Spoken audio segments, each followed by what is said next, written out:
Hi everyone, I'm Isabelle. I'm going to tell you about a paper I wrote on uninsured and underinsured people in the United States. Let's start with uninsured. Did you know that 8.6% of Americans have no health insurance? That's approximately 28 million people. There's a common misconception that uninsured people are well off and choose to pay for medical services outright. This is usually not true. The largest proportion are below 100% of the poverty line. The population is also young. Most are between the ages of 19 to 25. Few are over 65. Where do uninsured people live in the United States? Most live in the South region. Why? There are two major factors: ethnicity and citizenship. First, people who identify as Hispanic are more likely to not have health insurance, and a large portion of Hispanic Americans live in the South. Second, there's a higher proportion of non-citizens that live in the South. For 1 in every 3 non-citizens doesn't have health insurance. Let's meet Jimmy. Jimmy is a 24-year-old male who doesn't have health insurance. One day, Jimmy is driving to work, crashes his car. He spends time in the hospital recovering from his accident. 6 months later, he gets a bill in the mail.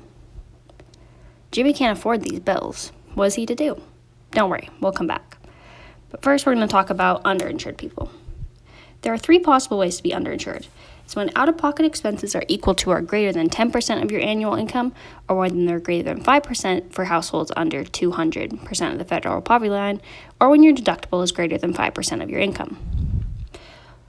How many are underinsured? About 43.4% of adults between 19 and 64 are inadequately insured. That's roughly 85 million.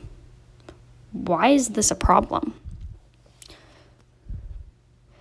Underinsured people are vulnerable to the same risks as those without insurance, and 1/4 of employee plans don't cover you. Meet Kate and her daughter Mary. Mary one day gets sick and needs to go to the hospital. Kate isn't worried because she has health insurance. However, a bill comes in the mail saying she needs to pay for expenses not covered by her insurance. Let's bring back Jimmy. What are they both to do? For many Americans, they end up declaring medical bankruptcy, which is the case in approximately 2/3 of bankruptcy filings in the United States. This is only a problem in the U.S. So, what can we do now?